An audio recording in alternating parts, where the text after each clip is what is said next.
আব্দুর রহমান ছোয়াদ। ছোয়াদ আপনাকে যুক্ত করা হয়েছে, বলেন। হ্যাঁ আসিফ ভাই, আমাকে শোনা যাইতেছে? হ্যাঁ, শোনা যাচ্ছে, বলেন। ও ভাই, আসলে আমি একটা বিষয়, সেটা হলো আমি এই গতকালকে এই আমাদের এলাকার এক ভাই আছে, মাওলানা রুহুল আমিন সিরাজি, ওনার একটা পোস্ট দেখলাম যে উনি আপনার সাথে একাডেমিক একটা ডিবেট করতে চাইতেছেন। সেটা বিষয় হচ্ছে নাস্তিকতার ভেরাজি, মোরালিটি। ভেরাজি। না, ভেরাজি নাম না, রুহুল আমিন সিরাজি নাম। ও আচ্ছা, হ্যাঁ বুঝছি তো, ওইটারই আমরা ভেরাজি বলি। ওইটা তো আমার লাইভে বহুবার আসছিল, বহুবার কান্নাকাটি করে ফেরত গেছে। ওইটা যেটা মানে ওইটার ভিডিও গুলা ইউটিউবে দেয়া আছে। ওই ভেরাজি যে আমাদের লাইভে আসছিল, আয়সা কিভাবে ধরা খাইছে, কিভাবে কানতে কানতে বেরিয়েছে, এবং এটা যে মানে মানে এটারে যে উত্তম মাধ্যম দিলেও এটা যে হাসে, হে হে করে হাসে, এগুলা মানে আমার ইউটিউব চ্যানেলে আছে। ভাই এত লোয়ার লেভেলের মানে সুনা হাগারে নিয়ে কথা বইলা সময় নষ্ট করার মতো সময় আমার নাই। হ্যাঁ, এটারে বলেন যে তুই জিতা গেছিস, হ্যাঁ বেরাজি তুমি জিতা গেছো, আসিফ মহিউদ্দিন হেরে গেছে। হ্যাঁ, আসিফ মহিউদ্দিন ভয় পাইছে, হ্যাঁ আসিফ মহিউদ্দিন খাড়ের তলে লুকায় গেছে। বেরাজির নাম শুই না আসিফ মহিউদ্দিন একেবারে ডরে মনে করেন খাড়ের ভিতরে ঢুকে গেছে। ভাই আল্লাহর রাস্তায় এই সমস্ত সুনাহাগা বলদ টলদ মাদ্রাসা মাদ্রাসা থেকে পাশ করা এই সমস্ত মুফতি মাওলানা একটা লোয়ার লেভেলের, যেগুলা কথা কইতে পারে না, একটা জিনিস জিজ্ঞেস করলে উত্তর দিতে পারে না, একটা মানে কোনো ইয়া নাই, বুদ্ধি শুদ্ধিও নাই। হ্যাঁ, এর সাথে আমি কথা বলবো, এটা তো একটা কল্পনাতীত ব্যাপার। হ্যাঁ, যেখানে এদের বড় বড় আলেমরা, এদের যে বড় বড় আলেমরা, তারা আমার নাম শুনলে প্যান্টে মুইতা দেয়, সেখানে এর সাথে আমি কথা বলতে যাব, এটা তো একটা মানে কল্পনাতীত ব্যাপার।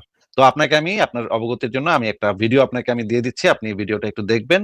ভিডিওটা দেখার পরে আপনি আহ বলবেন যে এখানে কি বলা হচ্ছে বা এখানে কি আছে। দাঁড়ান এক সেকেন্ড, দাঁড়ান আমি দেখাচ্ছি। আহ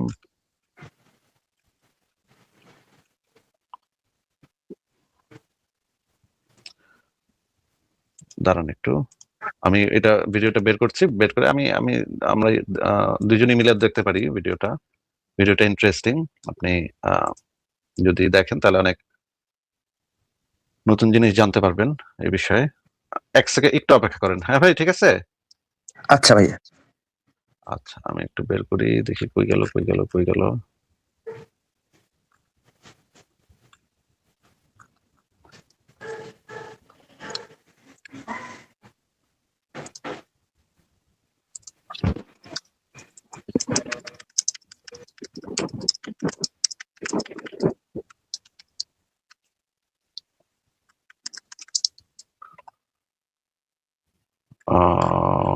কই গেল কই গেল। আচ্ছা ভাইয়া। হ্যাঁ, আপনার যদি কোনো কিছু বলার থাকে বলতে থাকতে পারেন, আমি একটু ভিডিওটা বের করতেছি। হ্যাঁ, আপনি বের করতে। আচ্ছা ভাইয়া, আপনি কি আজ পর্যন্ত কোনো একাডেমিক ডিবেট করছেন? আমি একাডেমিক ডিবেট বলতে আপনি আসলে কি বোঝাচ্ছেন সেটা তো আমি জানি না। একাডেমিক আমাদের যে কোনো আলোচনায় আমরা চেষ্টা করি যথাসাধ্য একাডেমিক রাখার, এবং আমাদের লেখাগুলা যথাসাধ্য একাডেমিক রাখার। একাডেমিক মানে হচ্ছে যে দলিল প্রমাণ উপস্থাপন করা সহ। যদি আপনার একাডেমিক এই জিনিসটার সংজ্ঞাটা এটা হয়, তাহলে অবশ্যই আমরা প্রত্যেকটা লাইভে প্রত্যেকটা কথা প্রত্যেকটা আলোচনা আমরা পুঙ্খানুপুঙ্খভাবে রেফারেন্স গুলা বের করি, স্ক্রিনে রাখি, তারপরে আমরা আলোচনা করি। এই পর্যন্ত এমন কোনো দিন যায় নাই যেদিন আমরা কোনো রেফারেন্স না দেখায় কথা বলছি, গড় করে কথা বলছি। এটা কখনো আমাদের পলিসি না। এবং এটা অনলাইনে আমি শুরু করছি প্রথম, সেই 2015 সালে আমি এটা শুরু করছি, যে স্ক্রিনে রেফারেন্স রাইখা কোরআন হাদিস তাফসির সিরাত এগুলা বইয়ের স্ক্রিনশট সহ স্ক্রিনে রাইখা তারপরে আমরা আলোচনা আগাইছি, এবং দর্শকদেরকে দিয়ে পড়াইছি যে দেখেন ভাই এই হাদিসের ভিতরে এত নম্বর হাদিসে কি লেখা আছে, এটা নিজে পড়েন ভাই, হ্যাঁ নিজে পড়ে আমার কন এর ভিতরে কি লেখা আছে। ও, এইভাবে আমরা আমাদের প্রত্যেকটা লাইভ গত 10-11 বছরে যতগুলা লাইভ হয়েছে আমার এই পর্যন্ত, প্রত্যেকটা লাইভে আমি রেফারেন্স গুলা চোখের সামনে বাইর করছি, রেফারেন্স গুলা চেক করছি, বারবার চেক করছি, এবং দর্শকদেরকে বলছি আপনার কাছে যদি বই থাকে আপনি বইটা বাইর করে দেখান আমারে, যে আপনার বইতে কি লেখা আছে, রেফারেন্সটা বের, আমরাও পড়ি আপনার বই থেকে, আমরাও পড়ি। একাডেমিক আলোচনা মানে হচ্ছে এইভাবে রেফারেন্স উপস্থাপন করে আলোচনা। এইটা যদি আপনার একাডেমিক আলোচনার সংজ্ঞা হয়, তাহলে তো আমরা এটা প্রত্যেকটা লাইভে করছি। এমন কোন লাইভ আমাদের আপনি আমার কোন লাইভ আপনি দেখাইতে পারবেন না যেখানে আমরা কোন রেফারেন্স না দেখায় মুখে মুখে গড় করে নিজের খালি মতামত দিছি, যে আমার মনে হইতেছে যে ওমর হালায় লুইসা ছিল। ওই ফারাজ ভাই আপনার কি মনে হইতেছে? ফারাজ ভাই ওখান থেকে কইলো আমারও মনে হইতেছে ভাই ওমর হালায় লুইসা ছিল। এইভাবে আমরা কখনো আলোচনা করি না। আমরা প্রত্যেকটা পয়েন্ট প্রত্যেকটা শব্দ, প্রত্যেকটা রেফারেন্স, প্রত্যেকটা হাদিস, তাফসির, সিরাত, হাদিসের ব্যাখ্যা, কোরআনের আয়াত, কোরআনের কয়েকটা অনুবাদ, প্রত্যেকটা জিনিস আমরা স্ক্রিনে দেখায় আলোচনা করছি। এইটাকে বলা হয় প্রপার একাডেমিক আলোচনা। এটা যদি আপনার একাডেমিক আলোচনার সংজ্ঞা হয়, তাহলে আমি সেটা একদম 2015 সাল থেকে এই পর্যন্ত প্রত্যেক দিন করছি, কোনোদিন বাদ যায় নাই। এবং এটা আমি শুরু করছি অনলাইনে, আমি প্রথম এটা শুরু করছি। আমার আগে কেউ এইভাবে রেফারেন্স বাইর করে স্ক্রিনে বাইর করে আলোচনা করছে, এটা ছিল না। আগে কখনো ছিল না এটা। হ্যাঁ, এক একজন খালি মুখে মুখে কইতো, বুখারী শরীফে লেখা আছে এইটা, হ্যাঁ, এইভাবে বলতো। কিন্তু বুখারী শরীফের কত নম্বর হাদিস, হাদিসের ভিতরে আসলে এক্সাক্টলি কি লেখা আছে, সেটা একদম বইয়ে কিভাবে আছে, সেটা একদম বইয়ের ছবি সহ স্ক্রিনে আইনা যখন আমরা দেখাইছি, তখন সেইটাকে আসলে প্রপার একাডেমিক আলোচনা বলা হয়। এবং সেইটা আমি হ্যাঁ, খুব ভালোভাবে করছি বলে আমার তো আহ, মনে হয়। এখন আপনার আহ, এটা তো এখন পারসেপশন এর হুম, ব্যাপার। যে কার হ্যাঁ, কি মনে হয়? তো মনে করেন হ্যাঁ, আপনি আপনার একটা একাডেমিক আলোচনা দেখেও আপনার মনে হইলো, "আরে ধুর হালায় কি কইছে? কোনো কিছুই হয় নাই।" আবার একটা নন একাডেমিক আলোচনা যেখানে একেকজন হ্যাঁ, যা ইচ্ছা করতেছে, ওইটা দেখে আপনার কাছে মনে হইতে পারে, আপনার কাছে ভাল লাগতে পারে। আপনি মনে করতে পারেন, আহ, "বাহ! দারুণ কইছে তো বেটায়। খুব হ্যাঁ, একাডেমিক তো আলোচনাটা। আমাগো সুনাহাগা মুমিন বেরাজি ভাই তো ভালোই কইছে। এটা তো খুবই হ্যাঁ, একাডেমিক হইলো ভাই। আমার কাছে দেখতে আচ্ছা তো ভাইয়া, মনে হ্যাঁ, হইতেছে খুবই একাডেমিক। যেহেতু মানে কইছে আমাগো মানে দিনী ভাই কইছে, সেহেতু এটা তো একাডেমিকই হয়ে গেল।" এইভাবে যদি আপনার একাডেমিক সংজ্ঞাটা যদি আপনি এভাবে নির্ধারণ করেন, তাইলে তো ভাই হয়তো আপনার মানে মনের সাথে আমার মিলবে না। না কিন্তু না না আমরা ভাইয়া, হ্যাঁ, আমরা যেটা করছি সেটা হচ্ছে প্রত্যেকটা আলোচনা আমরা চেষ্টা করি যথাসম্ভব রেফারেন্স ভিত্তিক আলোচনা, এবং রেফারেন্সটা চোখের সামনে রাইখা কথা বলা, এই জিনিসটা আমাদের পলিসির ভিতরেই আছে। এখন আহ, আচ্ছা, আমি ভিডিওটা আচ্ছা, পাচ্ছি না। আমি আচ্ছা, হ্যাঁ, একটু খুঁজি, আচ্ছা, আপনি দেখি যে এই খুঁজতে থাকেন, আমি বলি আর কি। আমি হ্যাঁ, একাডেমিক ডিবেট দ্বারা আমার উদ্দেশ্য হচ্ছে মানে ইন্টারন্যাশনাল ডিবেট গুলো যেরকম হয় টাইম ভাগ করে, এবং মাঝখানে একজন মডারেশন থাকবে, যেমন এই আসাদ নূর ভাই ডিবেট করছেন, তারপর হচ্ছে জাভেদ আক্তার স্যার ডিবেট করছেন, এরকম সিস্টেম। অনলাইন হোক বা অফলাইন, মানে একাডেমিক ওয়েতে। এখানে তো আপনি লাইভে আপনি সবকিছু থাকেন, আপনি একাই আরেকজনকে যুক্ত করেন। তো একাডেমিক ওয়েতে যেখানে তৃতীয় এক পক্ষ থাকবে নিরপেক্ষভাবে, এরকম ডিবেট করছেন কিনা? সেটা আমি অন্য জায়গাতে করছি, সেটা আপনি পাইবেন না। মানে অনলাইনে নাই? সেটা আপনি টিউটিউবে পাইবেন না। কিন্তু সেটা আমি তো আমার আলোচনা যদি আপনি শুনে থাকেন, তাহলে আপনি বুঝবেন যে আমার যে বিতর্কের যে পারদর্শিতা, সেটা এখন নিজের কথা বলে তো নিজের ঢোল পিটানো হবে, সেটা আমি করতে চাই না। কিন্তু আমার কথা বলার যে মানে ধারাবাহিকতা, বা আমার মানে বিতর্ক করার যে মানে পদ্ধতি, এটা দেখলে আপনি বুঝবেন যে আমি একজন খুবই এক্সপার্ট বিতার্কিক। এই জিনিসটা এমনকি মুমিনরাও স্বীকার করে যে ভাই এ তো মানে মুমিনরা যদিও মুখে মুখে বলবে যে না, কিন্তু ওরা গোপনে গোপনে আবার স্বীকার করে, যে আসিফ মাইনুলের কাছে যাইস না, ওর কাছে গেলে ধরা খেয়ে যাবি। হ্যাঁ, এমন প্যাচ মারবো বিতর্কে। এবং আমাকে পরাজিত করার জন্য তো তারা এখন করছে, স্কুল খুলছে, ট্রেনিং কোর্স খুলছে। আপনাকে একটা ছোট ভিডিও দিয়ে শুরু করি, দেখেন এই ভিডিওটা একটু দেখেন, তারপর আমরা আহ ওই মূল ভিডিওটাতেও যাবো না, মূল ভিডিওটাও দেখবো। আগে এই ভিডিওটা একটু দেখে নিই, দেখি এখানে এই যে এদের যে মানে এই যে আপনি যে ভেরাজির কথা বললেন, সেই ভেরাজির যেই এসে যুক্ত হয়, তাদের একটা লাইভ আমি আপনাকে দেখাচ্ছি, কাটিং দেখেন। আচ্ছা, আমাদের সাথে হাসান নামে একজন আছে। জি হাসান ভাই, আপনি বলুন। ধন্যবাদ আমাকে যুক্ত করবার জন্য। আমি আসলে অনেকদিন ধরে চাচ্ছিলাম আপনাদের সাথে যুক্ত হওয়ার জন্য। তো ব্যাক স্টেজ ফুল ছিল, তো ঢুকতে পারি নাই, অনেকক্ষণ চেষ্টা করার পর ঢুকলাম। জি জি। আমার যে বিষয়টা হচ্ছে, আমি আসলে ইসলাম সম্পর্কে তেমন বেশি জানিও না। তো মানে ডিপলি ইসলামের যে বিষয়গুলো আছে সেগুলো সম্পর্কে আমার জানা নেই। তো আমি ওই কোনো একটা মাধ্যমে এই একটা ইউটিউব চ্যানেলের সন্ধান পেয়েছিলাম, আসিফ মহিউদ্দিনের। তো তিনার যে ভিডিওগুলো ছিল সেগুলো শোনার পর, এবং তিনার একটা ওয়েবসাইট আছে, সেই লেখাগুলো পড়ার পর আমার মধ্যে কেমন জানি সংশয় কাজ করছে। তো আমি এখানে যিনি আছেন মুশফিকুর রহমান মিনার, ওনাকেও আমি ইনবক্স করেছিলাম। তো ওনার সাথে ইনবক্সে কথা বলার পর উনি আমাকে একটা লিঙ্ক দিয়েছিলেন এনটি ইসলাম নামক একটা ওয়েবসাইটের। তো সেখানে লেখাগুলো আমি পড়ার চেষ্টা করছি। তো এখন আমার রেসপন্স ভিতরে টু যে ইসলাম ভাই, রেসপন্স টু ইসলাম। আচ্ছা আচ্ছা, মানে সরি ইসলাম সরি, না। আচ্ছা সরি সরি। জি জি। তো আমি এখন লেখাগুলো পড়ার চেষ্টা করছি আসলে, কিন্তু আমার ভেতরে যে সংশয় সেগুলো কিন্তু এখন কাটছে না। তো আমার আসলে আমি যে এখন আপনাদের কাছ থেকে কিছু ব্যাপার ক্লিয়ার হতে চাচ্ছি। এখন সবকিছু আসলে যত ওনার লাইভ গুলো দেখছি বা ওনার ওয়েবসাইটে লেখাগুলো পড়তেছি, ততই আমার মানে ইসলামের প্রতি যে একটা প্রবল বিশ্বাস ভালোবাসা ছিল, সেটা দিন দিন কমে আসতেছে। এখন আমার এই মুহূর্তে করণীয়টা কি আমি আসলে বুঝে উঠতে পারছি না। জি হাসান ভাই, এখানে আপনার প্রথমত একটা বিষয় আমরা সবসময় বলি, যদিও আমাদের এই কথাগুলো নিয়ে নাস্তিকরা ট্রল করে, তবুও যেটা বাস্তব সেটা আমাদেরকে বলতে হবে। সেটা হচ্ছে, আমি একটা উদাহরণ সবসময় দিই। ধরুন একটা কলস, হ্যাঁ, সেই কলসটা হচ্ছে ফাঁকা। সেই কলসটাকে যদি আপনি উল্টো করে কোন একটা পুকুরে ডুবিয়ে দেন অথবা কাত করে ডুবিয়ে দেন, সহজেই কিন্তু সেটার ভিতর পানি ঢুকে যাবে, তাই না? পানি ঢুকে যাবে এবং কলসটা একদম পানিতে পরিপূর্ণ হয়ে যাবে। এখন সেই কলসটার যদি মাটি দ্বারা পরিপূর্ণ থাকে, আগে থেকে যদি সেটা কোনো কিছু দ্বারা পরিপূর্ণ থাকে, তাহলে কি পুকুরের মধ্যে ডোবালে সেটা কি পানি ঢুকবে? ঢুকবে না, তাই না? সেটা তার জি। ভিতরে যেটা আছে সেটাই থাকবে। তো এখন দেখেন একটা বিষয়, আপনি নিজেই বললেন যে ইসলাম সম্পর্কে আপনার সেরকম গভীর জ্ঞান নেই, কিন্তু আপনি আবার এটাও বললেন যে আপনি আসিফ মহিউদ্দিনের আপনি ফেসবুক লাইভ এবং তার ব্লগের আপনি সংস্পর্শে এসেছেন। একটা বিষয় আপনি দেখেন নাই, একজন হচ্ছে ট্রেন্ড একজন নাস্তিক, যে হচ্ছে অ্যান্টি ইসলামিক অ্যাক্টিভিজমের সাথে সে এক যুগের বেশি সময় ধরে সে জড়িত, সে জানে অ্যান্টি ইসলামিক আর্গুমেন্ট কোন বিষয়, কি কি ধরনের আর্গুমেন্ট আছে, এই বিষয়ে সে রীতিমতো সে অত্যন্ত পারদর্শী। তো এরকম আচ্ছা, আপনি কি শুনতে পাইছেন? ছোয়াদ হ্যাঁ ভাই, ভাইয়া, আপনি কি হ্যাঁ ভাইয়া, কি বলতেছে? হ্যাঁ কি ভাইয়া, খুব বলতেছে? স্পষ্ট শুনছি। কি বললো এটা যদি আমি একটু বলেছি, বলতেন? হ্যাঁ, হ্যাঁ কি বললো? আমি বলি, সেটা হচ্ছে একজন এই মূর্খ চুনা হাগামার্কা মুমিন, মানে যে ইসলাম সম্পর্কে কিছু জ্ঞান রাখে না, মাথার মধ্যে একেবারে কিছু নাই। সে আপনার এই সংশয়.com এগুলো ভাই, পড়তে পড়তে বুঝলাম না মূর্খ চুনাহাগা মানে মুমিন বলতে আপনি কি বোঝাচ্ছেন? হ্যাঁ হ্যাঁ হ্যাঁ, মানে তাহলে তো মূর্খ চুনাহাগা মার্কা মুমিন বলতে কি বোঝাচ্ছেন? তার মানে কি আপনি বলতে চাচ্ছেন যে বাংলাদেশের বেশিরভাগ মুসলমান হইতেছে মূর্খ চুনাহাগা লেভেলের মুমিন, এটা বুঝাইতেছেন নাকি? বা না কারণ না না ভাইয়া, হ্যাঁ বাংলাদেশের আমি বেশিরভাগ বলতেছি মুসলমানই বাংলাদেশের বেশিরভাগ মুসলমানই কোরআন হাদিস সম্পর্কে তেমন কিছুই জানে না। 99.99% মুসলমানের জিজ্ঞেস করলেই 2-3টা প্রশ্ন করলে একটার উত্তর দিতে পারবো না। হ্যাঁ, তারা ওই যে আরবি মানে শুনে সূরা পড়তে পারে, কিন্তু কোরআনের ভিতরে কি লেখা আছে, এই সূরার মানে কি, একটা বেড়াও কইতে পারবো না। আমি হয়তো ওই যে আলেমরা আছে, 2-4 জন আলেম আছে, আলেমরা কইতে পারবো খালি, কিন্তু ম্যাক্সিমাম আমি আমার জীবনে যত মুসলমানের সাথে পরিচয় হয়েছে বাংলাদেশের, তাদের সাথে যখন কথা বলছি ভাই, কোরআনের একটা সূরার অর্থ কোন তো, এক বেড়াও কইতে পারে নাই। তার মানে আপনি বলতে চাচ্ছেন বাংলাদেশের বেশিরভাগ মুসলমান হইতেছে চুনা হাগা লেভেলের মুসলমান নাকি? আমি কি এটা একবার বলছি ভাই? আমার কথাটা তো শুনেন, কথাটা না, শুনে তারপরে আমি তো আপনাকে হ্যাঁ জিজ্ঞেস করলাম, আপনি কি এটা বুঝাইছেন কিনা? আপনাকে যেটা আমি জিজ্ঞেস করতেছি যে হ্যাঁ আপনি এই ব্যক্তি যে হাসান, ওনাকে আপনি বলতেছেন যে উনি চুনাহাগা লেভেলের মুমিন, ঠিক আছে, যে এটা যদি আপনি বুঝে থাকেন, হ্যাঁ, তাহলে তো একই যুক্তিতে বাংলাদেশের বেশিরভাগ 99% মানুষ চুনাহাগা লেভেলের মুমিন হয়ে যায়।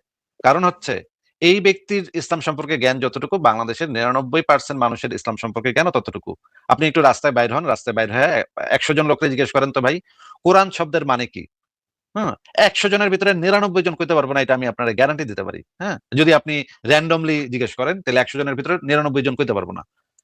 এবং আপনি যদি মানে 100 জনের জিজ্ঞেস করেন মোহাম্মদ মরছে কেমনে, হ্যাঁ, এইটা যদি আপনি 100 জনের জিজ্ঞেস করেন, আমি গ্যারান্টি দিতে পারি 100 জনের ভিতরে 100 জনই কইতে পারবো না মরছে কেমনে। এরা কইবো মানে অসুখ হয়ে মরছে, কিন্তু আসলে কথা সত্য না, মোহাম্মদ কুত্তার মতো বিষ খায় মরছে। ঠিক আছে? এখন এই যে মানে ইসলাম সম্পর্কে যে জ্ঞান, এটা তো এই মুমিন, এই হাসান নামক যে ব্যক্তি, তার যতটুকু জ্ঞান বাংলাদেশের 99% মুসলমানের এই একই জ্ঞান। কারণ আমিও তো বাংলাদেশে থেকে মানে বড় হয়েছি, বাংলাদেশে আমি ঘুরাফেরা বেড়াইছি, জীবনের একটা বড় সময় আমি বাংলাদেশে কাটাইছি, আমি তো জানি এটা। তাহলে আপনি যে এই ব্যক্তিকে চুনাহাগা মার্কা বললেন, তাহলে তো একই সূত্রে এটা তো বাংলাদেশের 99% মুসলমান তো ওই একই সূত্রের ভিতরে পড়ে যায়। আপনি কি এটা বোঝাইতে চাইছেন যে এই লেভেলের যারা মুমিন আছে তারা সবাই চুনাহাগা, এটা বোঝাইতে চাইছেন? না না না না না না ভাইয়া, না আমি এটা বুঝাইতে চাই আচ্ছা, নাই। আপনি আচ্ছা, তাহলে আমি আপনি সোহাগ বলা শেষ ভাই, করেন। আপনি আপনার বাবা মা জীবিত আছে?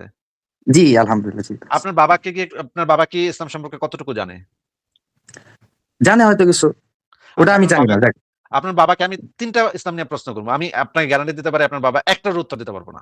আমি এটা গ্যারান্টি দিতে পারি। হ্যাঁ, আমি 3টা কোশ্চেন করবো, একটার উত্তর দিতে পারবো না, আপনার মাও পারবো না, আপনার পরিবারের কেউ পারবো না।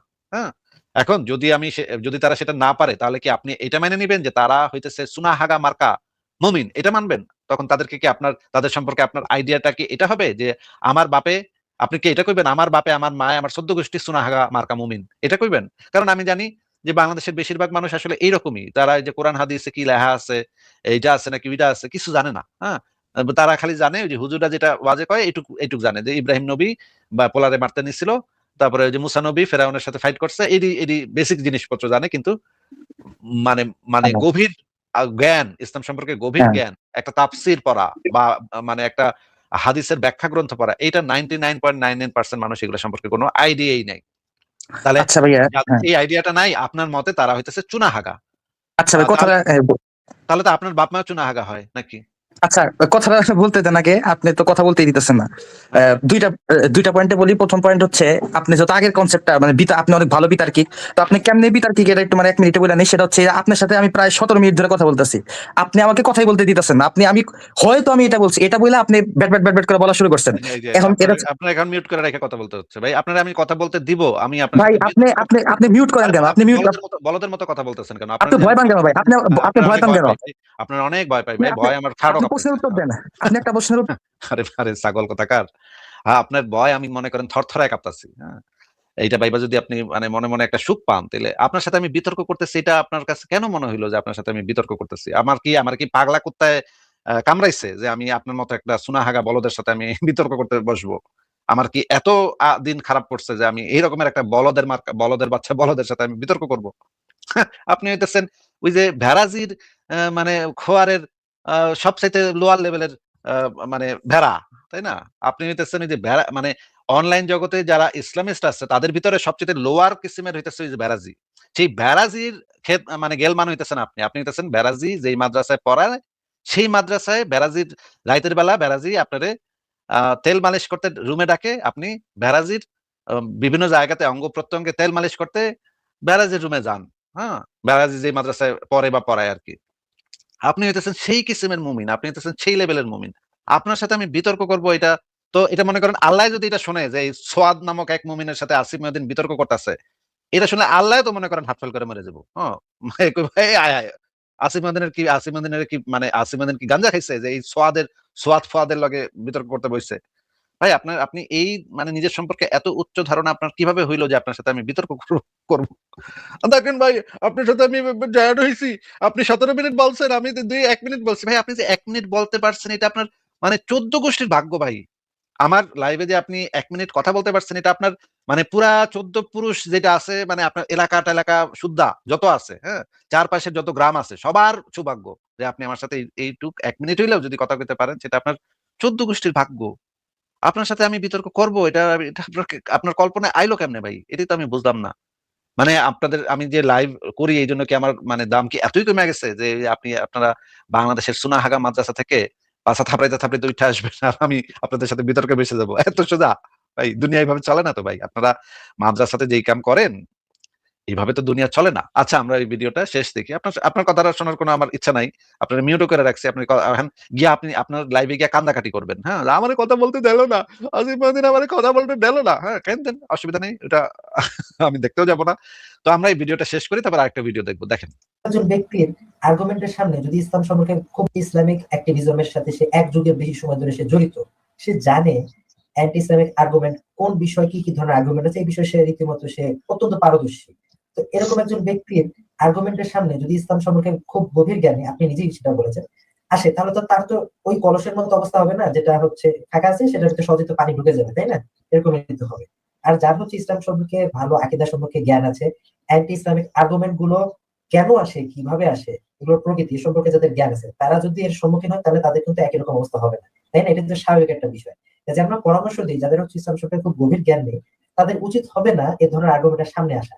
তবে এটার অর্থ এই না যে তাদের আর্গুমেন্ট গুলো কোনো জবাব নেই, তা কিন্তু না। অবশ্যই সেগুলোর জবাব রয়েছে। কিন্তু বিষয় হচ্ছে একজন ইসলাম সম্পর্কে খুব গভীর জ্ঞান নেই, তারা যদি এই সমস্ত আর্গুমেন্টের সামনে লাগাতার আসতে থাকে এবং ইমানটা যদি হারায়, অযথা ভুল বুঝে হারায়, তাহলে তো ক্ষতি হয়ে গেল। বিষয়টা তো এরকম হলো যে একজন ব্যক্তি সে অক্সিজেন ট্যাঙ্ক না নিয়ে সে এভারেস্ট জয় করতে উপরে উঠে গেল, তারপর অক্সিজেনের অভাবে অযথা সে দম বন্ধ হয়ে মারা গেল। অথবা একজন দমকল কর্মী যে হচ্ছে পর্যাপ্ত সে আহ, আহ, প্রতিরোধমূলক ব্যবস্থা না নিয়ে সে আগুন নেভানোর জন্য সে ঢুকে গেল, তাহলে তো সে আগুনে পুড়ে যাবে, তাই না? এরকম বিষয় হবে। তা আমরা এটাই বলি যে সাধারণভাবে এই বিষয়গুলো সংস্পর্শে না আসাটাই হচ্ছে গুরুত্বপূর্ণ, যারা ইসলাম সম্পর্কে গভীর জ্ঞান রাখেন। আর হচ্ছে আলেম এবং দায়ীদেরকে আমরা বলি আপনারা এই বিষয়গুলো অধ্যয়ন করুন এবং নাস্তিকদের যে অপযুক্তিগুলো সেগুলোর জবাব দিন, অবশ্যই সেগুলোর জবাব রয়েছে। এটা আমরা বলি, সেটা যে কেউ দেখবে না তা কিন্তু না। তা আমরা এভাবে বলি যে সাধারণ মানুষ যেন এগুলো থেকে দূরে থাকে, এটা আমরা সবসময় বলি। আচ্ছা আমরা দেখলাম যে মুশফিক মিনার সাবধান করে দিল যে এই যে মানে সাধারণ মুসলমানরা যেন এখানে না যায়, এগুলা না শুনে। কারণ ঈমান কিন্তু দুর্বল হয়ে যেতে পারে। হ্যাঁ? যেকোনো সময় কিন্তু এই নাস্তিকরা এতই যে ঈমান ধরে এমন জোরে হ্যাচকা টানটা দিব রে ভাই, নাস্তিকরা, হ্যাঁ? এক্কেরে ঈমান এক্কেরে শেষ। হ্যাঁ? ঈমানের একেবারে ১৪ টা। হ্যাঁ? এইটা হইতেছে মুশফিক মিনার ভয় পাইতেছে এবং বলতেছে যে কিছু মানুষ আছে যারা এটার উত্তর একেবারে যে কেউ উত্তর দিতে পারবে না তা না, মানে কিছু মানুষ আছে উত্তর দিতে পারবে। এবার আমরা দেখি যে যারা উত্তর দিতে পারবে সেই সমস্ত আলেম ওলামাগণ আসিফ মহিউদ্দিন সম্পর্কে কি বলে সেটা আমরা এখন একটু দেখবো। যে বাংলাদেশের সবচেয়ে প্রখ্যাত আলেম ওলামাগণ আসিফ মহিউদ্দিন সম্পর্কে কি বলে সেটাও আমরা এখন একটু দেখবো। এই যে এই সমস্ত চুনাহাগা মুমিনের একদম দাদা পর্দাদার উপরের লেভেলে যে আলেমরা আছে, মানে একেবারে টপ আলেম, বাংলাদেশের সবচাইতে টপ আলেম গুলা যেগুলো আছে তারা কি বলে সেটা একটু শুনি আমরা। শুনেন।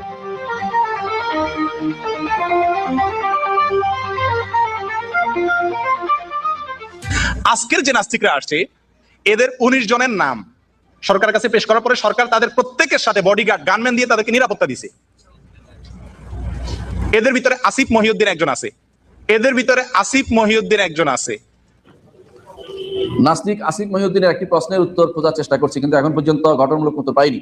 আল্লাহ কোরআনে মুসলমানকে 4টি বিয়ে নির্ধারণ করেছে, সেখানে নবী মোহাম্মদ 13টি বিয়ে কি আল্লাহর কথাকে ভঙ্গ করেনি? এবং দাসী মারিয়া সম্পর্কে দলিল সহ কিছু বলুন। আলহামদুলিল্লাহ, প্রশ্নটা একদম সোজা। আল্লাহ তাআলা কোরআনে কারীমের উত্তর আপনি মেনে নেন। এটা হচ্ছে একটা ব্যতিক্রম, সব জায়গাতে আছে, এক্সেপশন সব জায়গাতেই ছিল, এবং তারও একটা এক্সেপশন আছে। আমাদের বিষয় দেয় না, তারা আমেরিকা বিষয় দিচ্ছে, এক্সেপশন এটাও।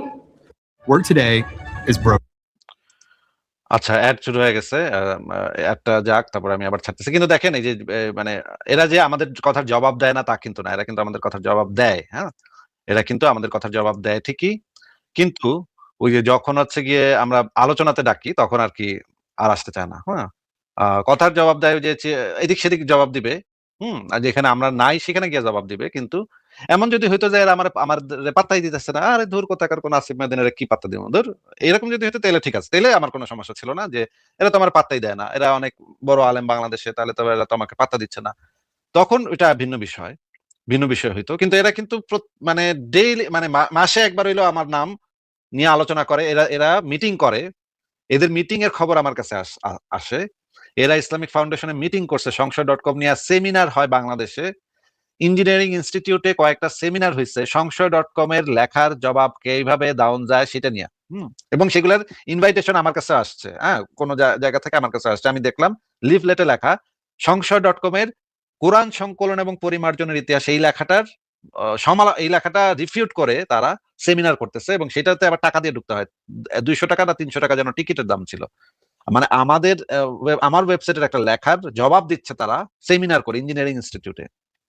ওয়াজগুলাতে তারা প্রতিনিয়তই এগুলা নিয়ে কথা বলে, নাস্তিকরা, আসিফ মহিউদ্দিন, এগুলা আমরা দেখবো, আস্তে আস্তে দেখবো। দেখেন এই ভিডিওটা খুবই মজার আছে, কিন্তু তার মানে হচ্ছে কি তারা কিন্তু আমাদের সম্পর্কে খুব ভালোভাবে অবগত, আমরা কি কথা বলি না বলি, আমরা কি আলোচনা করি না করি, সবকিছু তারা খুব ভালোভাবে জানে। এমন কিন্তু না যে তারা জানে না, কিছু চিনে না, জানে না, তা কিন্তু না। তারা বাংলাদেশের সব হুজুর জানে আমার নাম, মানে আগাটু গোড়া সব হুজুর আমার চিনে। হ্যাঁ, বাংলাদেশে এমন কোন হুজুর পাওয়া মুশকিল হবে যে আমার নাম জানে না, আমার চিনে না। এইটা তো সম্ভবই না, এটা আমি মানবই না যে এটা হওয়া সম্ভব। আমরা একটু দেখি যে আপনারা একটু একটা স্কিপ করা যায় নাকি দেখি। Every day, people juggle so many different tools just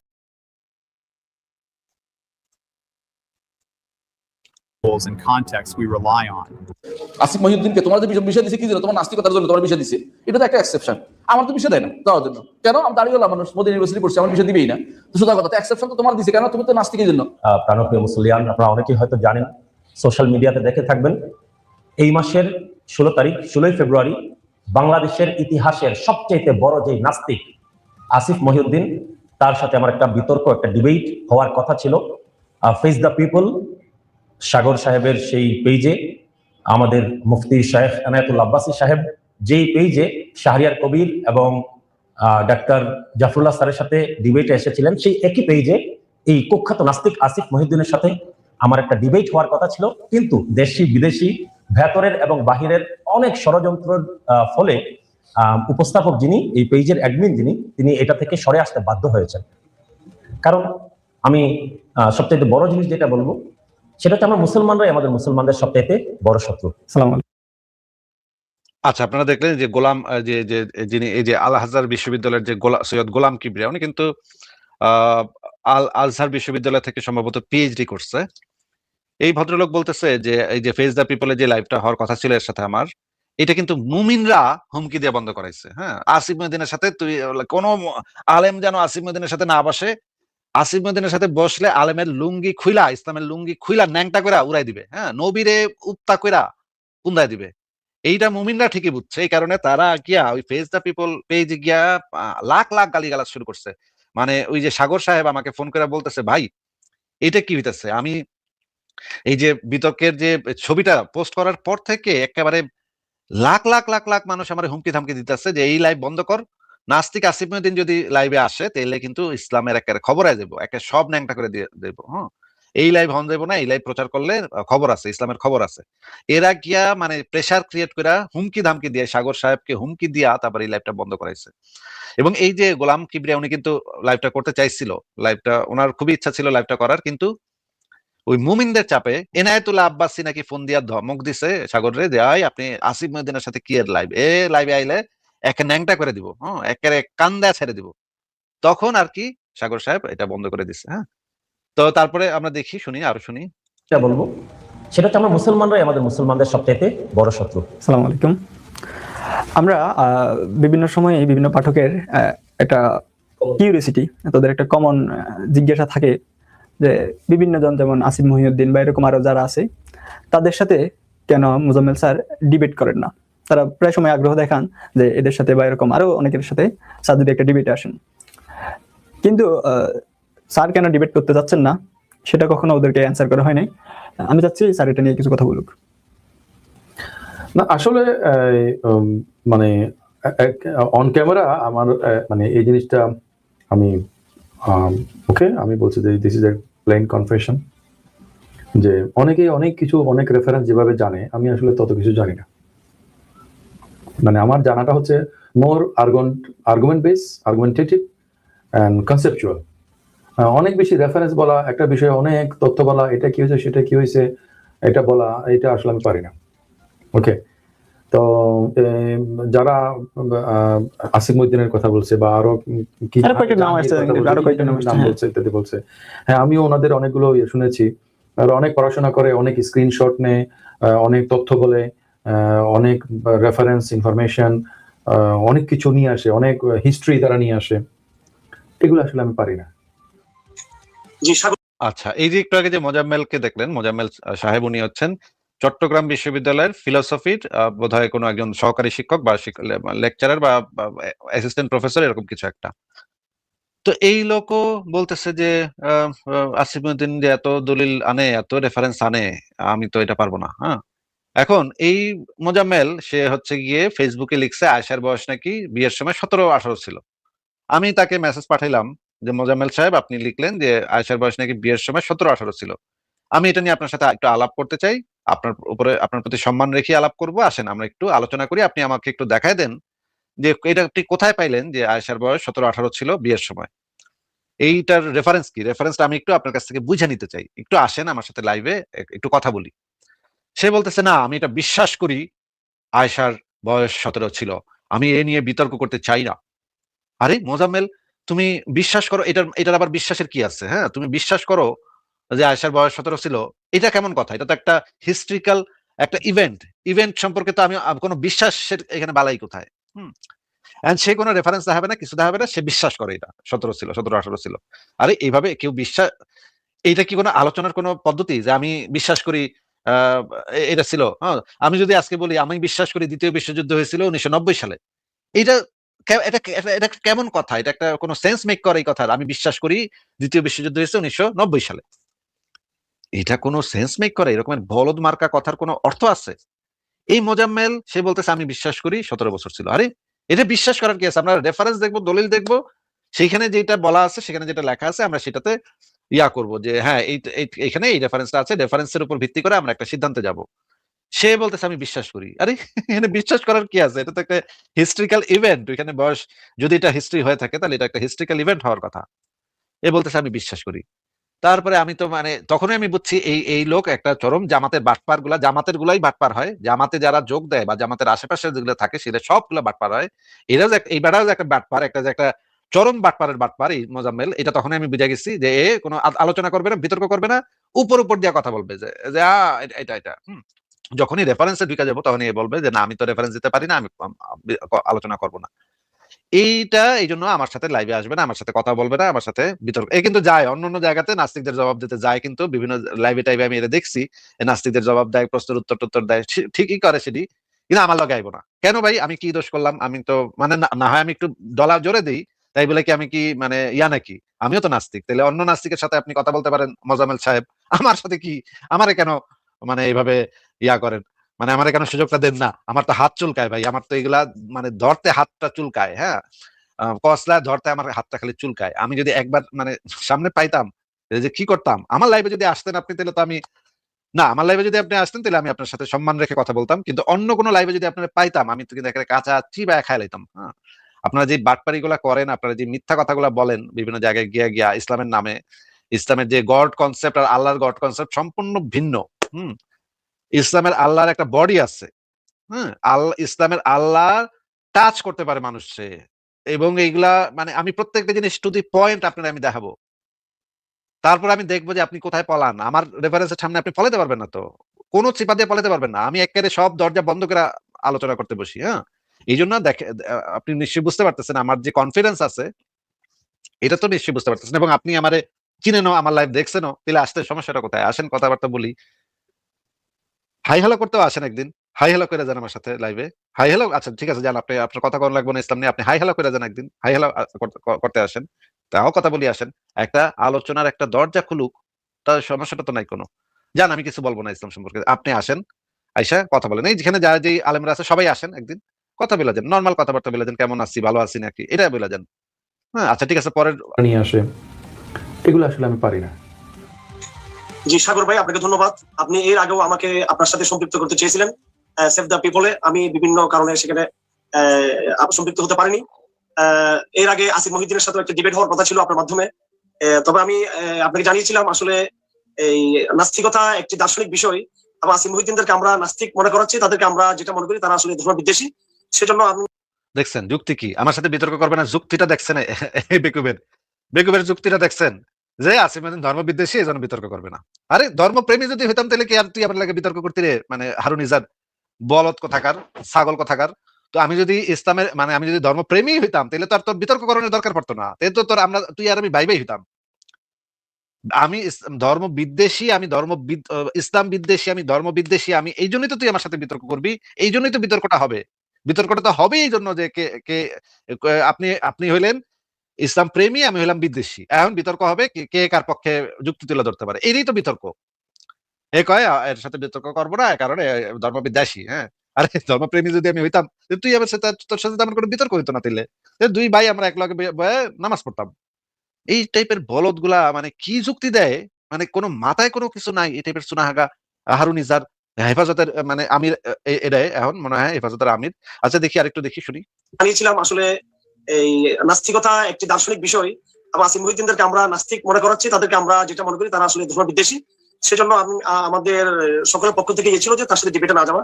এরপর আরো একবার আসার কথা ছিল আমার সময়ের কারণে, মানে আমাদের সকলের। হ্যাঁ, এরা কিন্তু হেফাজতে ইসলাম কিন্তু মিটিং করছে, এটা নিয়ে সব আলেমরা বৈশা একসাথে মিটিং করছে। এই খবর আমার কাছে আরেকজন দিছে যে এই যে এও কিন্তু স্বীকার করলো, আমরা সকলে বলে বসে সিদ্ধান্ত নিচ্ছি, হ্যাঁ যে আসিফ মহিউদ্দিনের সাথে যাওয়া যাবে না।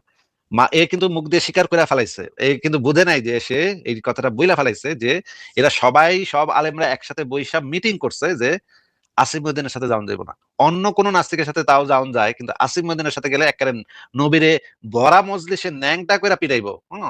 আসিফ মহিউদ্দিনের কাছে যে দলিল প্রমাণ আছে, ভরা মজলিসে নবীরে উপতা কইরা পুন্দা পুরা মানে আসমানে তুলে দিব, কোনো মানিজ্যত আর বাকি রাখবো না। এই জন্য এরা সবাই মিলে একত্রিত হইয়া সিদ্ধান্তটা নিচ্ছে। আমরা আরো দেখি ভিডিওটা দেখেন।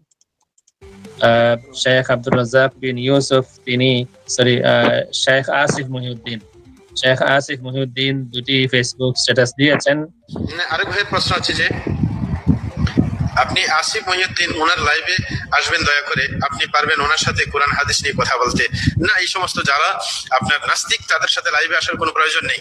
হ্যাঁ, কারণ এই সমস্ত লাইভে আসা মানে তাদের কথা যেটা উপস্থাপন করবে সেটাকে সাপোর্ট করার মতো, আর তারা কোরআন হাদিস মানে না, তখন যুক্তি দিয়ে আপনাকে তাকে বোঝানোর চেষ্টা করতে হবে। আর যুক্তিতর্কে একজন একজনকে ঘায়েল করে ফেলতেও পারে, হ্যাঁ সম্ভাবনা আছে। সুতরাং ওই ক্ষেত্রে মনে করি যে আলেমকে ঘায়েল করা হইলো। সুতরাং এই সমস্ত ব্যাপারে কারোর সাথে এরকম তর্কে যাওয়া ঠিক নয়। যদি সে আপনার দুনিয়াতে এখন যে ব্যক্তি নিজেই গবেষণা করে যে আল্লাহর কত কুদরত, আল্লাহর যে মাখলুকাত, এগুলো নিয়ে চিন্তা করলে নিজেই আল্লাহর অস্তিত্বের খোঁজ পেয়ে যায়। সুতরাং এদেরকে এবং বইপত্রের কোনো অভাব নেই আপনার নাস্তিকদের জন্য, যেটা পড়ে সে আস্তিক হতে পারে। সুতরাং এই সমস্ত বখাটের সাথে আপনার এরকম লাইভ লাইভ প্রোগ্রামে গিয়ে নিজের সময় নষ্ট করা, নিজের ব্রেন নষ্ট করার কোনো মানে হয় না।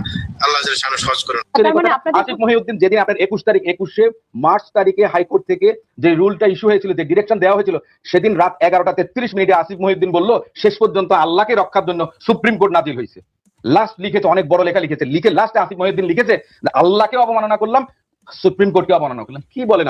এই জাতীয় আরো আছে না নাই যারা শাহবাগের মোড়ে বসে ব্লগার নাম দিয়ে নাস্তিকতা করেছে, কোরআনের বিরুদ্ধে, আল্লাহর বিরুদ্ধে কথা বলেছে। আসিফ মহিউদ্দিন অ্যারেস্ট হয়েছিল আলেমদের আন্দোলনের কারণে। সরকার তখন 4 জন নাস্তিক ব্লগারকে অ্যারেস্ট করেছে। তার মাঝে একজনের নাম ছিল আসিফ মহিউদ্দিন। সে তার ব্লগে লিখেছে শাহবাগের মোড়ে যদি আল্লাহ নেমে আসে, সে আল্লাহকেও ফাঁসি দিয়ে দেবে। নাউযুবিল্লাহ। আমি নাকি লিখছি আল্লাহ শাহবাগের মোড়ে আল্লাহ যদি নেমে আসে তাও আল্লাহকে ফাঁসি দিয়ে দেয়, এটা নাকি আমি লিখছি। আমি বাই দ্য ওয়ে এটা আমি কখনো লিখি নাই যে আল্লাহ নেমে আসলে আল্লাহর আমি ফাঁসি দিয়ে দেবো। আমি ফাঁসি বিরোধী, ফাঁসির বিপক্ষে আমি, ঠিক আছে। বেকুব এই হুজুর ভুল কইছে, সে মনে হয় ভুল কিছু বুঝছে বা ভুল কিছু পড়ছে, অন্য কারো লেখাপড়া বোধহয় ভাবছে আমার লেখা, এটা ভুল করছে। আচ্ছা আমরা আরো শুনি। Hello, what's your name? আচ্ছা আবার অ্যাড শুরু হয়েছে। আমি একটা একটু করি, অ্যাডটা একটু শেষ হোক, তারপরে আবার ছাড়তেছি। ছাড়বো, আমি পুরোটাই দেখাবো।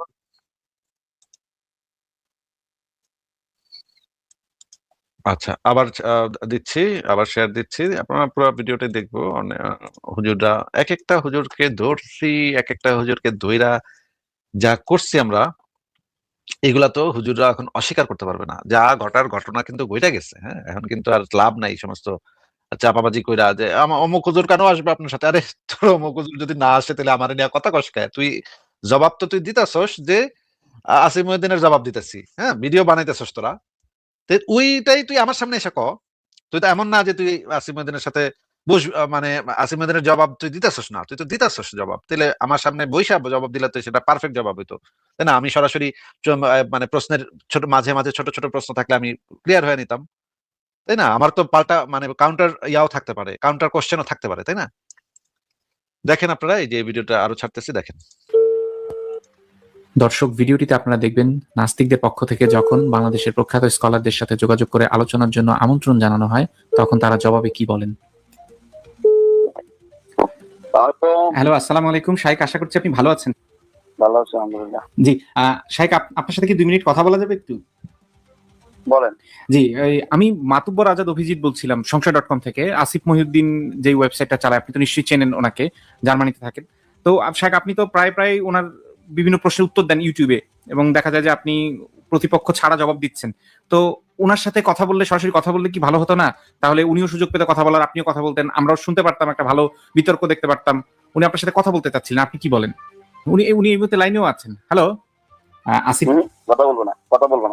না, আমি ওই সমস্ত নাস্তিকের সাথে কথা বলি না।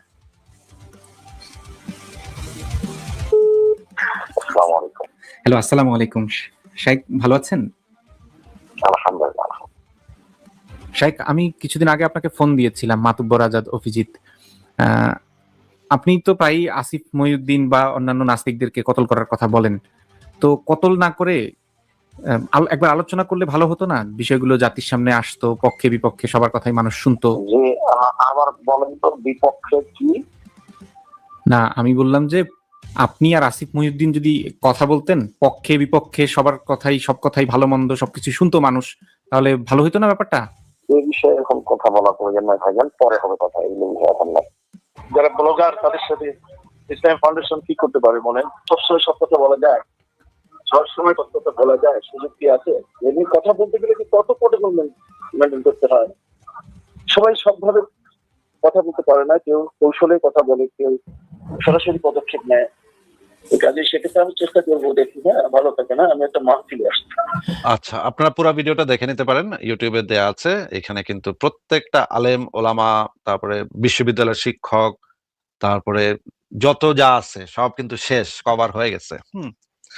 এখন এই সুনাহাগা মাদ্রাসা থেকে একটা যদি এসে আমারে বলে যে আমি আসিফ মহিউদ্দিনের সাথে বিতর্ক করবো, তাহলে তো ভাই আপনার তো সিঁড়ি পার হয়ে আসতে হবে, সেই জিনিসটা তো সিঁড়ি পার হয়ে আসতে হবে, যেখানে বড় বড় আলেমরা অপারগতা প্রকাশ করতেছে যে এটা সম্ভব না, এর সাথে বসা মানে রিস্কি। এনে মানে একেবারে লোয়ার লেভেলের মানে ছাগল পাগল যদি উঠে আসে আমার সাথে কথা বলতে, তাহলে তো হবে না ভাই, তাহলে তো কিভাবে? ঠিক আছে, আমি একটা অফার দিতে পারি। যেহেতু উনি আসছেনই আমাদের সাথে, যে সোয়াদ নামক যিনি আসছেন, তিনি যেহেতু এসেই পড়ছেন আমাদের সাথে, তো সোয়াদ আপনাকে আমি একটা অফার করতে পারি যে আপনি তাহলে এই যে ভেরাজিকে নিয়ে আসেন, ভেরাজি আমাদের এখানে এসে লাইভে বিতর্ক করবে একটা। আমাদের মানে তার প্রতিপক্ষ হিসেবে, ওটা আমাদের পক্ষ থেকে না, এটা হচ্ছে তার প্রতিপক্ষ হিসেবে আমরা একটা রাম ছাগলকে রাখবো। আপনার ওই ভেরাজি বা ওই যে সিরাজি, সে একটা রাম ছাগলের সাথে 2 ঘন্টা বিতর্ক করবে। বিতর্কের নিয়ম হচ্ছে যে প্রথম 20 মিনিট আপনার সিরাজি বলবে, পরের 20 মিনিট ওই রাম ছাগলটা ব্যাঁ ব্যাঁ এরকম করবে। তারপর আবার 20 মিনিট আপনার ওই ভেরাজি বলবে বা সিরাজি বলবে। তারপর আবার ওই যে রাম ছাগলটা 20 মিনিট ব্যাঁ ব্যাঁ ব্যাঁ ব্যাঁ করবে। এইভাবে পুরা 2 ঘন্টার বিতর্ক হবে। এটাতে যদি আপনি রাজি থাকেন তাহলে আপনাকে মানে, এবং পরে শেষে আমরা দেখবো যে মানে রাম ছাগল এবং এই সিরাজি, এই দুজনের ভিতরে বিতর্কে কে জয়ী হয় এটা আমরা দেখব। যদি রাম মানে সিরাজি যদি জয়ী হয়, আমরা একটা পাবলিক পোল নিব দর্শকদের মানে মতামতের উপর ভিত্তি করে কে বিজয়ী হয়েছে, রাম ছাগল নাকি সিরাজি, কি যেন নাম, সিরাজির পুরা নাম কি আমি তো ভুলে গেছি। আচ্ছা, এই সিরাজি এবং রাম ছাগল এই দুজনের ভিতরে কে জিতেছে এই বিতর্কে। তারপর যদি পাবলিক পোল যদি সিরাজির দিকে যায়, তাহলে সিরাজিকে আমরা 5,000 টাকা পুরস্কার দিব। সিরাজি তো ওই যে বিভিন্ন জায়গায় ওয়াজ টোয়াজ করার চেষ্টা করে, বিভিন্ন জায়গায় দেখি যে সে ওয়াজে যাওয়ার চেষ্টা করে, কিন্তু ভালো কথা বলতে পারে না, ওটা মানে টাকা পয়সা খুব একটা দেয় না, এখনো মনে হয় সেরকম ওয়াজ ব্যবসায় সেরকম নাম টাম করতে পারে নাই। তো 5,000 টাকা পাইলে তো তার পুরা মনে করেন 1 মাস, তার নিশ্চয়ই বেতন 5,000 টাকার বেশি না, সে যেই পড়ালেখা করছে 5,000 টাকার বেশি তার বেতন হওয়ার কথা না, মাসিক বেতন। তো 5,000 টাকা পাইলে তো সে মোটামুটি মনে করেন একটা মাস সে মানে মানে চলে ফেরা যেতে পারবে। তো আমি এই অফারটা দিলাম, একটা রাম ছাগল থাকবে, আমার প্ল্যাটফর্মেই হবে রাম ছাগল ভার্সেস সিরাজি। এটাতে কি আপনি রাজি আছেন কিনা এটা একটু বলেন। সোয়াদ আপনাকে আনমিউট করেছে, এবার বলেন আপনি। হ্যাঁ, আমাকে শোনা যাইতেছে এখন ভাই? হ্যাঁ, শোনা যাচ্ছে। যদি ভদ্র ব্যবহার করেন তাহলে তো কথা বলতে পারবেন, আর যদি অভদ্র ব্যবহার করেন মিউট করে রেখে আর কথা বলবো। বলেন। না ভাইয়া, আসলে অভদ্র না, সেটা হচ্ছে বিষয়টা হচ্ছে আপনি 15 বছর যাবত কোনো একাডেমিক ডিবেট করেন নাই, এখনো আপনি ডিবেট করতে চাইতেছেন না, আপনি উল্টা পাল্টা একাডেমিক ডিবেট করছি নাকি না করছি সেটার উত্তর অলরেডি দেয়া হয়ে গেছে। আপনাকে যেটা জিজ্ঞেস করছি সব উত্তর দেয়া হয়ে গেছে। আপনাকে যেটা জিজ্ঞেস করছি যে ওই যে ভেরাজি, আপনার যে হুজুর, আপনার যে বড় হুজুর, যার রুমে রাতের বেলা আপনি তেল নিয়ে যান, ঢুকেন, এবং আপনার এই যে ভেরাজি হুজুর আপনার বিশেষ তার বিশেষ বিশেষ জায়গায় আপনি গিয়ে তেল মালিশ করেন, এবং কি করেন আমরা তো ভালো জানি না, ডিটেলসে বলতে পারবো না। তবে যেটা বোঝা যাচ্ছে যে আপনি নিয়মিত রাতের বেলা তেল নিয়ে আপনার ভেরাজি রুমে যান। তো ভেরাজিকে আমি এই অফারটা দিলাম। আপনি যেহেতু অফারটা শুনছেন, এখন আর আপনি বারবার করতেছেন, এখন আর আপনার কথা শোনার আমার কোনো ইচ্ছা আর নাই। আপনাকে যে এই কয়েক সেকেন্ড কথা বলতে সুযোগ দিচ্ছি, এটা আপনার মনে করেন ভেরাজিরও 14 গোষ্ঠীর ভাগ্য। ঠিক আছে, মানে আপনারা এখন ধন্য হয়ে গেছেন। হ্যাঁ, আপনাদেরকে আমি আজকে ধন্য করে দিলাম। তো আপনি যেটা করবেন, ভেরাজিকে গিয়ে বলবেন, তো ভেরাজির সাথে আমরা একটা রাম ছাগলের বিতর্কের আহ্বান জানাইছি, রাম ছাগল ভার্সেস ভেরাজি। সেখানে ভেরাজি থাকবে এবং রাম ছাগল থাকবে। ভেরাজি যদি জিততে পারে ওই বিতর্কে, তাহলে আমি আমার পক্ষ থেকে 5,000 টাকা, সংশয়.com এর পক্ষ থেকে 5,000 টাকা তাকে পুরস্কার দেওয়া হবে। এটা আপনি ভেরাজিকে বলে দিন, এবং আপনিও যদি সেই বিতর্কে অংশ নিতে চান, ওই কন্ডিশনে একই, আপনাদের বিতর্ক করতে হবে একটা রাম ছাগলের সাথে। হ্যাঁ, রাম ছাগল ব্যাঁ করবে আর আপনারা ওইদিকে বিপক্ষে কথা বলবেন। তো দুই পক্ষ মানে এই দুইটা হইলে মানে মান সমান থাকে, হ্যাঁ, লেভেলটা সমান থাকে। কিন্তু যদি আপনি বাংলাদেশের টপ 3 জন নাস্তিক কে এটা যদি একটা লিস্ট করেন, তাহলে খুবই পরিষ্কারভাবে আমার নাম সেখানে থাকবেই। বাংলাদেশের টপ 3 জন নাস্তিক, বাংলাদেশের টপ 3 জন সংশয়বাদী, মুক্ত চিন্তার মানুষ যদি আপনি লিস্ট করেন, তাহলে 3 জন রাখলে 3 জনের ভিতরে আমার নাম থাকবেই। এখন আপনাদের যদি সত্যি বিতর্ক করার বা আলোচনা করার একটা ইচ্ছা থাকে সৎভাবে, তাহলে আপনাদের উচিত ইসলামের পক্ষে যারা টপ 3 জন আছে বাংলাদেশের, যারা টপ 3 জন, এই যে মনে করেন এই ভেরাজিরা আপনি নিয়ে আইলেন, ভেরাজি জিতলেই কার কি গেল আইলো, হারলেই কার কি গেল আইলো, হ্যাঁ, আমাদের তো কোনো বেরাজির সাথে কথা বলে তো আমাদের কারোর কোনো লাভ নাই, কারণ বেরাজিরা কেউ চিনে না। হ্যাঁ, এমনকি মুমিনরাও লাইভের থেকে বাইর করে দেয়। হ্যাঁ, এই বলদ জিতলেই কি আর হারলেই কি, এটা দিয়ে তো আমাদের কোনো ফায়দা নাই, এটা হারায় তো আমরা কোনো ফায়দা করতে পারবো না। আমরা তো ইসলামকে মানে আল্লাহ নবী এগুলোর পাশায় লাথি মেরা নবীর মোহাম্মদের পাশার হাড্ডি ভেঙে দিতে চাই। হ্যাঁ, এটা হচ্ছে আমাদের লক্ষ্য। এখন বেরাজিরে মেয়েরা আমাদের লাভ কি? বেরাজি তো সুনোপুটি। আমরা তো একেবারে আল্লাহর পাশায় গিয়ে লাথি মারতে চাই। হ্যাঁ, এখন এই আল্লাহর পাশে লাথি মারতে হইলে তো আমাদের ভালোভাবে লাথি মারতে হবে। এখন আপনি যদি এই রকমের বেড়া বোরা নিয়ে আসেন আমাদের সামনে, বেড়া মেরা আমাদের হবেটা কি? আপনারা যাকে চ্যালেঞ্জ করতেছেন, আমি বাংলাদেশের টপ 3 জন নাস্তিকের ভিতরে একজন, এবং আপনাদেরকেও সেই সমকক্ষতা বজায় রাখতে হবে, লেভেলটা বজায় রাখতে হবে, যে বাংলাদেশের ইসলামিস্টদের মধ্যে টপ 3 জনকে, সেই 3 জনের ভিতরে একজন নিয়ে আসবেন। এইটা হইলে 2 জনের লেভেলটা সমান হয়, 2 পক্ষ সবসময় সমান থাকতে হয়। এই যে মানে যাদের মতাদর্শ, মনে করেন কমিউনিজমের বিএনপির পক্ষে 3 জন, টপ 3 জনকে, আওয়ামী লীগের পক্ষে টপ 3 জনকে, এই টপ 3 জনের ভিতরে যদি আপনারা বিতর্ক আয়োজন করেন, তখন সেটা হবে একটা ভালো ডিবেট, ঠিক আছে? কিন্তু যদি আপনি মনে করেন বিএনপির পক্ষ থেকে আপনি আনলেন তারেক রহমান রে, আর আওয়ামী লীগের পক্ষ থেকে আনলেন ওই যে চুয়াঙ্গামারা উপজেলার ছাত্রলীগের ইয়ার বিষয়ক সংস্কৃতি বিষয়ক সম্পাদক, এর যদি আপনি আনেন, এই দুজনের তো ম্যাচ হচ্ছে না। একজন হইতেছে বিএনপির মহাসচিব, আরেকজন হইতেছে ছাত্রলীগের চুয়াঙ্গামারা বেড়ামারা উপজেলার ছাত্রলীগের অমুক মানে এই সংস্কৃতি বিষয়ক সাধারণ সম্পাদক। এই দুইজনের তো বিতর্ক হয় না ভাই। আপনারা এটা যদি মানে আপনারা বুঝেন, এই জিনিসগুলা ভালো করেই বুঝেন, যে এইভাবে তো বিতর্ক হয় না। বিতর্ক করতে হইলে যে দুইটা মতাদর্শ, সেই মতাদর্শের মধ্যে যখন বিতর্ক হবে, তখন মতাদর্শের ভিতরে টপ যারা আছে তাদেরকে আনতে হয়। মানে হচ্ছে মনে করেন আপনি গণতন্ত্র এবং কমিউনিজমের ভিতরে যদি বিতর্ক করেন, তাহলে কারে আনবেন? গণতন্ত্র হইলে আপনি গণতন্ত্রের যারা টপ আছে তাদের, আব্রাহাম লিঙ্কন মনে করেন আনলেন। হ্যাঁ, যদিও সেটা সম্ভব না, কিন্তু মনে করেন আব্রাহাম লিঙ্কন হইলে গণতন্ত্রের একজন অন্যতম গুরুত্বপূর্ণ প্রবক্তা, বা ফ্রেঞ্চ রেভলিউশনের কোন একজন মানে গণতন্ত্র যারা সাপোর্ট করতো তাদের একজনকে আনতে পারেন। আর কমিউনিজম হইলে তখন আনতে হবে মার্কস রে বা লেনিন রে বা স্ট্যালিন রে বা মাও সেতুং রে, এই কয়েকজনের ভিতরে আনতে হবে আপনার। তো দুইটা মতাদর্শের ভিতরে যারা টপ লেভেলে আছে তাদের ভিতরে বিতর্ক হইলে তখন সেটা বিতর্ক হয়। একটা মতাদর্শের টপ লেভেল এবং আরেকটা মতাদর্শের সবচাইতে লোয়ার লেভেল সুনাহাগা বেরাঙ্গামারা উপজেলার মানে মাদ্রাসার একটা পোলারে নিয়ে আসলেন আপনি, এটা তো হয় না ভাই। হ্যাঁ, এই জন্য আপনাকে ভালোভাবে বুঝাইলাম জিনিসটা, এবং প্রত্যেকটা জিনিস আমি দেখাই দিলাম আপনাকে, ভিডিও সহ দেখাই দিলাম। এইটাকে বলা হয় আসলে একাডেমিক ডিসকাশন। একাডেমিক ডিসকাশন এইটা না যে একটা বলদরে একটা রামছাগলের, আপনার এই যে আপনি যে রামছাগলের কথাটা বললাম, এটা কেন বললাম আপনাকে? এটা বোঝাবার জন্য যে একটা রামছাগল এবং ভেরাজি, এই দুজনের ভিতরে এটাকে কি আমরা একাডেমিক ডিসকাশন বলতে পারবো? মনে করেন 20 মিনিট করে হইলো, রামছাগলে বললো 20 মিনিট, ভেরাজি বললো 20 মিনিট, তখন কি আমরা এটাকে একটা একাডেমিক ডিসকাশন বলতে পারবো? না। 20 মিনিট দুই পক্ষ 20 মিনিট করে কইলেই এটাকে একাডেমিক ডিসকাশন বলে না ভাই।